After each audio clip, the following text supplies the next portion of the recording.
প্রাচীন আরবের গোত্রগুলোর মধ্যে জাহেলি প্রথা প্রচলিত ছিল। প্রত্যেক গোত্রের নিজেদের ধর্ম ছিল এবং তাদের সবার দেবী এবং দেবতা আলাদা আলাদা ছিল। অনেকেই মূর্তি পূজা করত, আবার কেউ আগুনের পূজা করত। ইহুদি এবং খ্রিস্টানদেরও গোত্র ছিল, কিন্তু তারাও ধর্মের বিকৃতির শিকার হয়েছিল। সেই সময়ে মানুষ মহান আল্লাহ রব্বুল আলামিনকে ছেড়ে মানুষের, গাছের এবং পাহাড়ের পূজা করত। সমস্ত আরবে দাঙ্গা হাঙ্গামা খুবই সাধারণ ব্যাপার ছিল। নারী ও শিশুরা নিরাপদ ছিল না। মানুষের জীবন ও সম্পদের সুরক্ষার কোনো নিশ্চয়তা ছিল না। এই অন্ধকার যুগ থেকে পৃথিবীকে বের করে আনার জন্য মহান আল্লাহ রব্বুল আলামিন হজরত মুহাম্মদ সাল্লাল্লাহু আলাইহিস সালামকে তার পয়গম্বর বানিয়ে এই পৃথিবীতে পাঠালেন। যখন আমাদের প্রিয় নবী হজরত মুহাম্মদ সাল্লাল্লাহু আলাইহিস সালাম জন্মগ্রহণ করেন, তখন একটি বিশেষ দৃশ্য দেখা গিয়েছিল। তার ছোট্ট হাতটি ছিল মুঠো করে বন্ধ, আর শাহাদাতের আঙুলটি আকাশের দিকে তোলা, যেন তিনি আল্লাহর একত্বের সাক্ষ্য দিচ্ছেন। সেই সময় আরবে একটি রীতি প্রচলিত ছিল। শহরের ধনী লোকেরা তাদের সন্তানদের দুধ পান করানো এবং লালন পালনের জন্য গ্রামে পাঠাতেন। কারণ গ্রামের খোলা হাওয়া এবং পরিচ্ছন্ন পরিবেশে বেড়ে ওঠা শিশু অনেক স্বাস্থ্যবান এবং সবল হতো। তাছাড়া গ্রামে থাকলে শিশুরা বিশুদ্ধ আরবি ভাষাও সুন্দরভাবে শিখে নিত। এই প্রথা অনুযায়ী যখন হজরত মুহাম্মদ সাল্লাল্লাহু আলাইহিস সালামের জন্মের ৮ দিন পূর্ণ হল, তখন বনী সাদ গোত্রের মহিলারা একটি কাফেলা নিয়ে মক্কা মুকাররমায় আসেন দুধের শিশু গ্রহণ করার উদ্দেশ্যে। এই কাফেলা ছিলেন হজরত হালিমা রাদিয়াল্লাহু তাআলা আনহা। কিন্তু সেই বছর আরবে প্রচণ্ড খরা পড়েছিল। তার নিজের কোলে একটি শিশু ছিল, অথচ দারিদ্র্যতা ও ক্ষুধার কারণে তার দেহে দুধ ছিল না, ফলে তার সন্তান সারারাত ক্ষুধায় কেঁদে কেঁদে ঘুমাত না।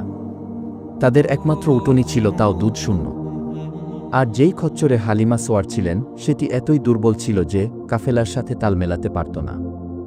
ফলে কাফেলার অন্যরা বিরক্ত হয়ে তাকে পেছনে ফেলে যেত। কষ্টের মধ্য দিয়ে শেষমেশ কাফেলাটি মক্কায় পৌঁছায়। কিন্তু সেখানে আরেক সমস্যা দেখা যায়। যখনই কোনো দাইমা ছোট্ট মুহাম্মদ সাল্লাল্লাহু আলাইহিস সালামের কাছে যেতেন আর শুনতেন যে তিনি একজন এতিম, তখন তারা শিশুটিকে নিতে অস্বীকার করতেন। কারণ এতিম হওয়ার কারণে ভবিষ্যতে কোনো আর্থিক সুবিধা পাওয়ার আশা করা যাচ্ছিল না। অতঃপর সকল মহিলারা যখন শিশু নিয়ে ফিরে যাচ্ছিলেন, তখন হালিমা রাদিয়াল্লাহু তাআলা আনহা শেষ পর্যন্ত সেখানে পৌঁছালেন। তার সাথে ছিলেন স্বামী হারিস এবং একটি ছোট্ট ছেলে।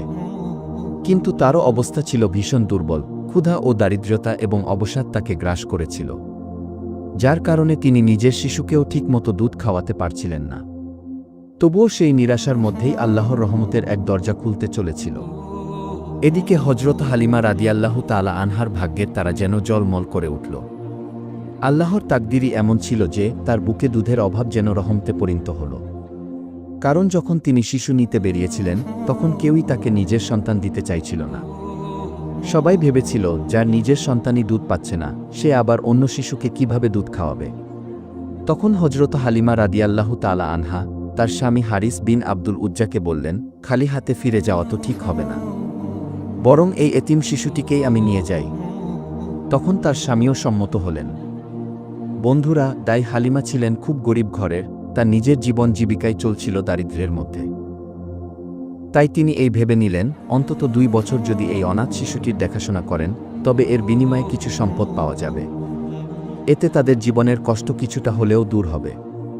কিন্তু আল্লাহর অশেষ রহমতে তিনি বুঝতেই পারেননি এই সিদ্ধান্ত তার জীবনের ভাগ্যকে চিরদিনের জন্য বদলে দেবে। নবীজির মা হজরত আমিনা রাদিয়াল্লাহু তাআলা আনহা যখন নিজের প্রাণের চেয়েও প্রিয় সন্তান সেই নূরের টুকরো হজরত মুহাম্মদ সাল্লাল্লাহু আলাইহিস সালামকে দাইমা হালিমার হাতে তুলে দিলেন, আর হালিমা যখন তাকে প্রথমবার কোলে নিলেন, ঠিক সেই মুহূর্ত থেকেই তার জীবনে রহমত আর বরকতের দরজা খুলে গেল। এরপর হজরত হালিমা রাদিয়াল্লাহু তাআলা আনহা নবীজিকে কোলে নিয়ে বাড়ির উদ্দেশ্যে রওনা দিলেন। তিনি নিজেই বর্ণনা করেছেন, যখন আমরা এই নূরের সন্তানকে নিয়ে মক্কা মুকাররমা থেকে আমাদের গ্রামের পথে চললাম, তখন দেখলাম আমার সেই দুর্বল ক্ষীণ শক্তির খচ্চরটি হঠাৎ এমনভাবে দ্রুত চলতে শুরু করেছে, যেন তার মধ্যে অদৃশ্য কোনো শক্তি এসে গেছে। সে এমন গতিতে দৌড়াতে লাগল যে আশেপাশের কারো সোয়ারি তার সঙ্গে পাল্লা দিতে পারল না। এই দৃশ্য দেখে আশেপাশের মহিলারা অবাক হয়ে প্রশ্ন করলেন, হে হালিমা, এটা কি সেই খচ্চর যার উপর তোমাকে আসতে দেখেছিলাম, নাকি এর মধ্যে নতুন কোনো শক্তি এসেছে? তখন হালিমা নিজেও বিস্মিত হয়ে গেলেন। তিনি বললেন, আল্লাহ ভালো জানেন, তবে আমি শুধু এটুকুই বলতে পারি, এই শিশুটিকে কোলে নেওয়ার পর থেকে একের পর এক অদ্ভুত ঘটনা ঘটতে শুরু করেছে। অবশেষে হালিমা রাদিয়াল্লাহু তাআলা আনহা সেই নূরের সন্তানকে নিয়ে নিজ বাড়িতে পৌঁছালেন।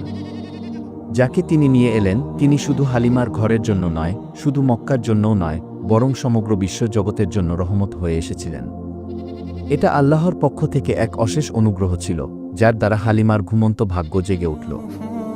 যখন থেকে কায়নাতের সর্দার রাসূল সাল্লাল্লাহু আলাইহিস সালাম তার প্রতিপালনে এলেন। হালিমা যখন তাকে নিজের তাঁবুতে নিয়ে এসে দুধ খাওয়াতে বসলেন, তখন ঘটল একটি আশ্চর্য ঘটনা। যে বুকে আগে দুধ ছিল না, মুহূর্তেই সেই বুকে দুধ এসে ভরে গেল। রাসূল সাল্লাল্লাহু আলাইহিস সালাম ও তার দুধ ভাই দুজনেই পেট ভরে দুধ পান করলেন, অতঃপর দুজনেই আরাম করে ঘুমিয়ে পড়লেন। আর এদিকে যে উটনীটি বহুদিন ধরে শূন্য বুকে দাঁড়িয়েছিল, তাকেও দেখা গেল দুধে পরিপূর্ণ। পরিবার সবাই অবাক হয়ে বুঝতে পারল, এই শিশু সাধারণ শিশু নয়। তিনি হচ্ছেন আল্লাহর প্রেরিত সেই নূর, যার আগমনে পৃথিবীতে রহমত এবং বরকতের বারিধারা নেমে এসেছে। হযরত হালিমা রাদিয়াল্লাহু তাআলা আনহার স্বামী যখন দেখলেন রহমতে আলম রাসূল সাল্লাল্লাহু আলাইহিস সালামের এমন বরকত, তখন তিনিও বিস্মিত হয়ে গেলেন। আনন্দ ভরে বলতে লাগলেন, হালিমা, তুমি খুব মোবারক সন্তান নিয়ে এসেছ। হযরত হালিমা রাদিয়াল্লাহু তাআলা আনহা তখন জবাব দিলেন, হ্যাঁ, আমারও তাই মনে হচ্ছে। এটি সত্যিই বরকতময় সন্তান, তিনি আল্লাহর রহমত হয়ে আমাদের ঘরে এসেছেন। আর আমার বিশ্বাস, এখন থেকে আমাদের সংসারে খায়ের এবং বরকতে ভরে যাবে। বন্ধুরা, দাই হালিমা বলতেন, আমাদের গোত্রে তখন খুব ভয়াবহ খরা চলছিল। চারপাশের সব পশুর স্তনে দুধ শুকিয়ে গিয়েছিল, কেউ দুধ পেত না।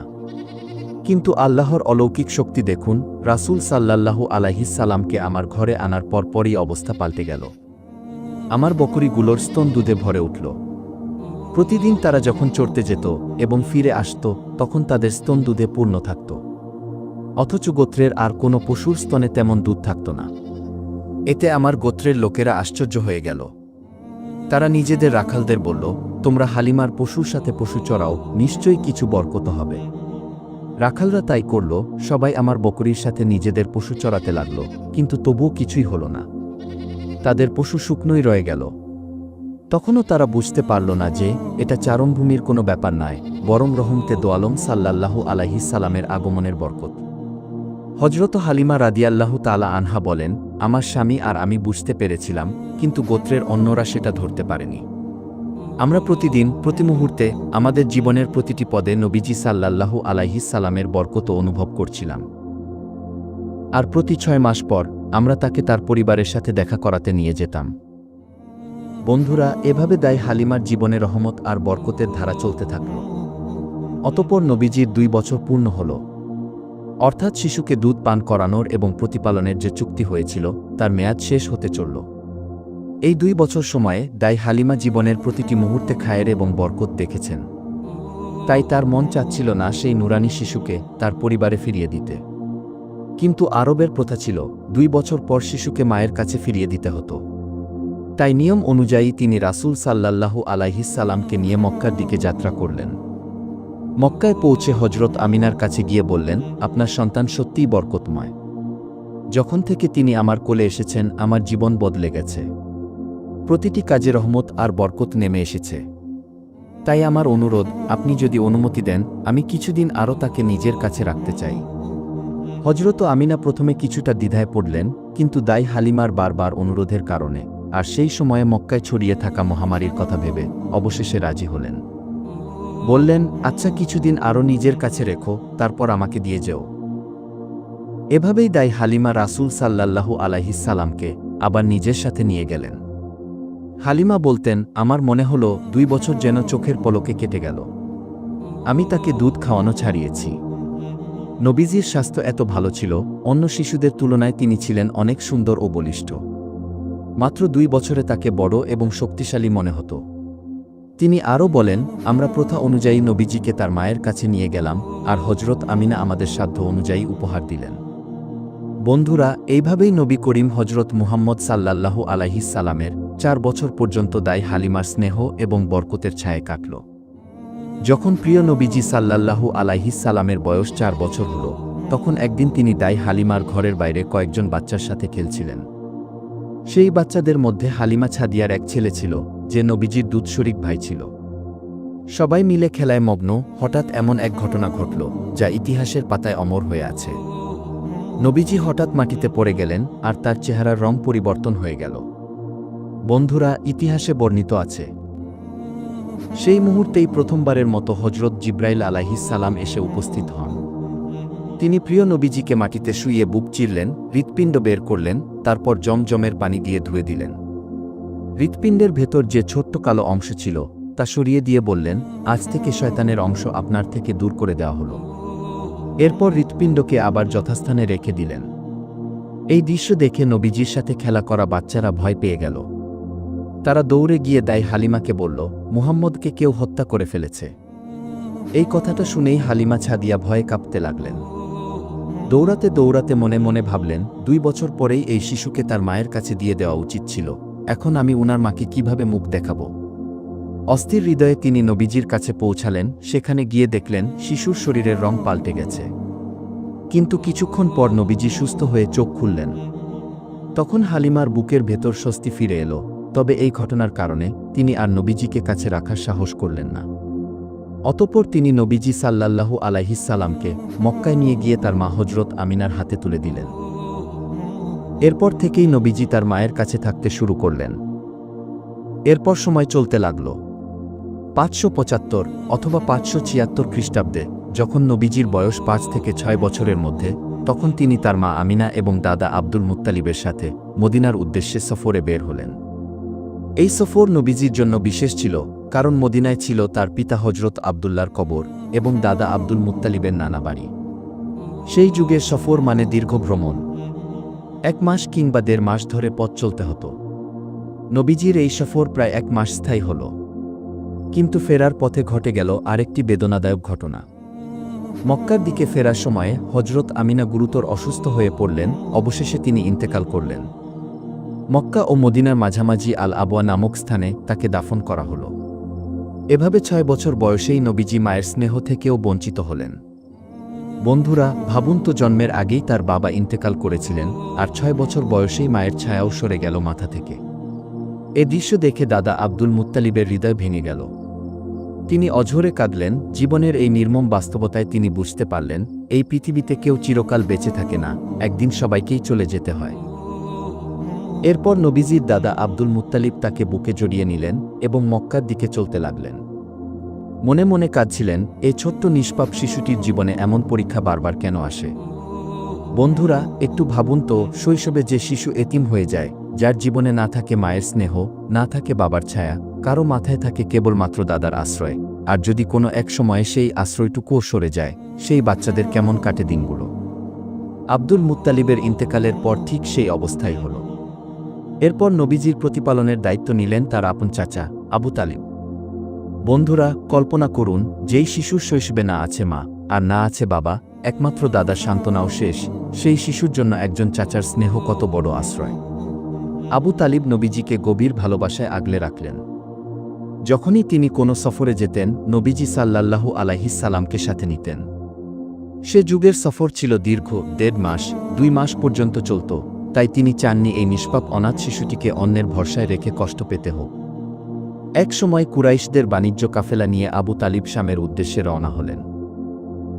মনে রাখবেন, আরবের বহু মানুষ, বিশেষ করে কুরাইশগণ আমদানি রপ্তানির ব্যবসায় ছিলেন অভ্যস্ত। এক শহর থেকে পণ্য কিনে অন্য শহরে গিয়ে বিক্রি করতেন। সেই ধারাবাহিকতায় কাফেলা শাম দেশের পথে রওনা হল, আর নবীজি সাল্লাল্লাহু আলাইহিস সালামকেও সাথে নেওয়া হল। তাকে উটের পিঠে আরাম করে বসিয়ে দেওয়া হল, যেন তার কষ্ট না হয়। কাফেলা যখন শামের সীমান্তের কাছে পৌঁছাল, রাত নেমে এসেছে। সবাই তাঁবু ফেলল এবং সবাই বিশ্রাম নিল। সবার পথের ক্লান্তি কাটতে লাগল। ওই এলাকাতেই বাস করতেন এক খ্রিস্টান সন্ন্যাসী, ইবাদাতে নিমগ্ন, প্রায় নির্জন বাসে থাকতেন, খুব কমই ঘর থেকে বের হতেন। তিনি শুনলেন নতুন এক কাফেলা এসেছে। অদ্ভুত এক টানে তিনি বেরিয়ে এলেন, তাঁবুগুলোর দিকে এগিয়ে গেলেন। অতঃপর নবীজি সাল্লাল্লাহু আলাইহিস সালামকে দেখে চমকে উঠলেন। তিনি নবীজিকে কাছে ডেকে নিলেন এবং গভীর দৃষ্টিতে দেখলেন। অতঃপর আবু তালিবকে বললেন, এই বাচ্চাটি সমগ্র দুনিয়ার নেতা হয়ে এসেছে। আবু তালিব বিস্ময়ে জিজ্ঞাসা করলেন, আপনি কিভাবে জানলেন? সন্ন্যাসী বললেন, তোমরা যখন উপত্যকা পেরিয়ে এদিকে এলে, তখন এই ভূমিতে এমন কোনো গাছপালা এবং পাথর ছিল না যা এই শিশুকে দেখে ঝুঁকে পড়েনি। গাছপালা ও পাথর শুধুমাত্র তাদের সামনে সিজদার মতো নত হয়, যাদের আল্লাহ তার রাসূল করে পাঠান। তাওরাত ও ইনজিলে এই আগমনের সুসংবাদ আছে। আমি তাকে আরও একটি নিদর্শনে চিনি। তার পিঠের নিচের দিকে, দুই কাঁধের মাঝখানে আছে মোহরের নবুয়তের নিদর্শন, যা আপেলের মতো আকৃতির। সেটিও তার আসল পরিচয় প্রকাশ করে। তিনি সতর্ক করলেন, তুমি এই শিশুটিকে নিয়ে শামের ভিতরে আর এগিও না। ইহুদীদের পক্ষ থেকে বিপদের আশঙ্কা আছে, তারা ক্ষতি করতে পারে। আবু তালিবের অন্তর কেঁপে উঠল। তিনি অনুভব করলেন, এই কথা মিথ্যা নয়, এটি নির্মল সত্য। তাই তিনি একজন বিশ্বস্ত লোকের হাত ধরে রাসূল সাল্লাল্লাহু আলাইহিস সালামকে দ্রুত মক্কায় পাঠিয়ে দিলেন আর নিজে বাণিজ্যের কাজে যথাযথ ব্যবস্থা নিলেন। সেই দিন থেকে আবু তালিব আরও সতর্ক হলেন। তিনি বুঝে গেলেন, এই শিশু কোনো সাধারণ শিশু নয়, সে বিশেষ মর্যাদার অধিকারী। তাই প্রতিটি পদক্ষেপে তিনি নবীজির দেখাশোনা করলেন, পাশে থেকে রক্ষা করলেন, সফরে সঙ্গ, ঘরে আশ্রয়, এভাবে সমস্ত দায়িত্ব নিজের কাঁধে নিলেন, যেন এই নুরানি সন্তান সুরক্ষিতভাবে বেড়ে ওঠেন এবং আল্লাহর ঠিক করা বড় দায়িত্বের জন্য প্রস্তুত হন। বন্ধুরা, যখন প্রিয় নবীজি সাল্লাল্লাহু আলাইহিস সালাম যুবক বয়সে পৌঁছালেন, তখন তার সততা এবং বিশ্বস্ততা আর আমানাতের খেয়ালদারি দেখে আরবের মানুষ মুগ্ধ হয়ে যেত। একবার হযরত খাদিজা রাদিয়াল্লাহু তাআলা আনহা তার কাছে নিজের কিছু পণ্য সামগ্রী দিলেন এবং বললেন যেন তিনি ব্যবসার জন্য শামের দিকে রওনা হন। সাথে তিনি তার একজন বিশ্বস্ত দাস মাসিরাকে পাঠিয়ে দিলেন। প্রিয় নবী সাল্লাল্লাহু আলাইহিস সালামের সততা, বুদ্ধি এবং আল্লাহর রহমতে এই সফরে অনেক লাভ করলেন। আর খাদিজার দাস মাসিরা নবীজির সুন্দর চরিত্র এবং উত্তম আচরণের অনেক প্রশংসা করে ফিরে এলো। বন্ধুরা, এই ঘটনার পর থেকেই হযরত খাদিজার হৃদয়ে নবীজির জন্য এক বিশেষ আকর্ষণ জন্ম নিল। তিনি বুঝলেন মুহাম্মদ সাল্লাল্লাহু আলাইহিস সালাম শুধু একজন সৎ ব্যবসায়ী নন, বরং একজন মহান চরিত্রবান ব্যক্তি। তাই তিনি নিজেই রাসূল সাল্লাল্লাহু আলাইহিস সালামের কাছে বিবাহের প্রস্তাব পাঠালেন। বন্ধুরা, আমরা আপনাদের জানিয়ে রাখি, হযরত খাদিজা রাদিয়াল্লাহু তাআলা আনহা আরবের অন্যতম ধনী ও সফল ব্যবসায়ী মহিলা ছিলেন। তিনি নিজের আয়ের বড় অংশ গরিব, এতিম ও বিধবা এবং অসুস্থদের মাঝে বিলিয়ে দিতেন। এমনকি অসংখ্য গরিব কন্যার বিবাহের খরচ তিনি নিজে বহন করেছিলেন। হযরত খাদিজা ছিলেন এমন একজন মহান মহিলা, যিনি কখনোই মূর্তি পূজায় বিশ্বাস করেননি। বন্ধুরা, আমরা এটাও আপনাদের জানিয়ে রাখি, হযরত খাদিজার আগে দুটি বিবাহ হয়েছিল। প্রথম স্বামী ছিলেন আবু হালাব, যার ঘর থেকে তার 2 মেয়ে জন্মগ্রহণ করে। কিন্তু কিছুদিন পরেই তার মৃত্যু ঘটে। এরপর তিনি দ্বিতীয়বার বিবাহ করেন আতিক ইবনে জায়েদের সাথে, যার ঘর থেকে তার আরও 1 মেয়ে জন্মগ্রহণ করে। কিন্তু অল্প কিছুদিন পর আতিক ইন্তেকাল করলে আবার তিনি বিধবা হয়ে যান। এরপর আরবের ধনী ও প্রভাবশালী অনেক সর্দারই তাকে বিয়ের প্রস্তাব দেন, কিন্তু তিনি কারো প্রস্তাবে রাজি হননি। অবশেষে আল্লাহর ইচ্ছায়, নবীজির সততা, তার মহান চরিত্র এবং ব্যবসায়িক সাফল্য দেখে হযরত খাদিজা রাদিয়াল্লাহু তাআলা আনহার মন সম্পূর্ণভাবে আকৃষ্ট হল। তাই তিনি নিজের বিশেষ বান্ধবী হযরত নাফিসার মাধ্যমে রাসূল সাল্লাল্লাহু আলাইহিস সালামের কাছে বিবাহের প্রস্তাব পাঠালেন। তখন নবীজি বিনয়ের সাথে বললেন, আমি এ ব্যাপারে প্রথমে আমার চাচা আবু তালিব এবং চাচিকে জানাবো, তারপর আপনাদের জবাব দেব। বন্ধুরা, এরপর প্রিয় নবী হযরত মুহাম্মদ সাল্লাল্লাহু আলাইহিস সালাম যখন বিবাহের প্রস্তাবটি পান, তখন তিনি নিজের চাচা আবু তালিবের সাথে কথা বললেন। অর্থাৎ নবীজি তার চাচাকে এই প্রস্তাবের কথা জানালেন। এটা শোনার পর তার চাচা আবু তালিব অত্যন্ত খুশি হয়ে গেলেন। তিনি সঙ্গে সঙ্গেই এই পবিত্র বিবাহ সম্পন্ন করার জন্য রাজি হয়ে গেলেন এবং নবীজিকে অনুমতি দিলেন। এরপর নবীজির চাচা হযরত হামজা এবং খাদিজার চাচা আমর ইবনে আসাদের সাথে অভিভাবকের মতো কথা বলেন। আর প্রিয় নবী সাল্লাল্লাহু আলাইহিস সালামের পক্ষ থেকে মোহরানা হিসেবে 20টি উট নির্ধারিত হয়। অবশেষে নবীজির চাচা আবু তালিবই তাদের নিকাহ পড়ান। বন্ধুরা, এরপর হযরত খাদিজা রাদিয়াল্লাহু তাআলা আনহা এবং প্রিয় নবী হযরত মুহাম্মদ সাল্লাল্লাহু আলাইহিস সালামের বিবাহের খুতবা পড়লেন আবু তালিব। এতে আল্লাহর প্রশংসা ও মহিমা বর্ণনা করা হয়, কবুলনামা সম্পন্ন হয় এবং মোহরানা কি হবে তাও বর্ণনা করা হয়। তখন 20টি উট মোহরানা হিসেবে নির্ধারিত হয়। বন্ধুরা, আমরা আপনাদের জানিয়ে রাখি, এই ঘটনা ঘটে শাম দেশ থেকে নবীজি ফেরার প্রায় 2 মাস পরে। তখন নবীজির বয়স ছিল 25 বছর আর হযরত খাদিজার বয়স ছিল 40 বছর। হযরত খাদিজাই ছিলেন রাসূল সাল্লাল্লাহু আলাইহিস সালামের প্রথম স্ত্রী এবং তার জীবদ্দশায় নবীজি আর কোনো নারীকে বিয়ে করেননি। নবীজির সব সন্তান খাদিজার থেকেই জন্মগ্রহণ করেছিলেন, শুধু হজরত ইব্রাহিম ছাড়া। তিনি জন্মগ্রহণ করেছিলেন হজরত মারিয়া কিবতিয়া রাদিয়াল্লাহু তাআলা আনহার গর্ভে। বন্ধুরা, নবুয়াত ঘোষণার আগে আমাদের প্রিয় নবী হজরত মুহাম্মদ সাল্লাল্লাহু আলাইহিস সালাম মাঝে মাঝে কিছু খাবার নিয়ে হেরা পর্বতের গুহায় চলে যেতেন। সেখানে গিয়ে তিনি একান্তে আল্লাহর ইবাদাতে মগ্ন হয়ে যেতেন। আর এই অবস্থা অনেক দিন চলতে থাকে। অর্থাৎ নবীজি দীর্ঘ সময় এভাবেই হেরা গুহায় ইবাদাতের মধ্যে কাটাতেন। একদিনের ঘটনা, আল্লাহর প্রিয় নবী হজরত মুহাম্মদ সাল্লাল্লাহু আলাইহিস সালাম যখন হেরা গুহায় ইবাদাতে নিমগ্ন, তখন হঠাৎ তার সামনে অবতীর্ণ হলেন হজরত জিবরাইল আলাইহিস সালাম তার নিজের আসল রূপে। বন্ধুরা, আমরা আপনাদের জানিয়ে রাখি, হজরত জিবরাইল আলাইহিস সালাম মহান আল্লাহর ফেরেশতাদের প্রধান। তার শক্তি এতই বেশি যে তিনি যদি একটি মাত্র ডানা মেলে দেন, তবে পূর্ব থেকে পশ্চিম পর্যন্ত সমগ্র দুনিয়া আচ্ছাদিত হয়ে যাবে। অথচ তার এই রকম ৭০,০০০ ডানা রয়েছে। শুধু তাই নয়, তার গতি এমন যে চোখের পলকে সিদরাতুল মুনতাহা থেকে পৃথিবীতে চলে আসতে পারেন, আবার তেমনি ভাবে ফিরে যেতে পারেন। এই অপরিসীম শক্তি ও মর্যাদার অধিকারী হলেন হজরত জিবরাইল আলাইহিস সালাম।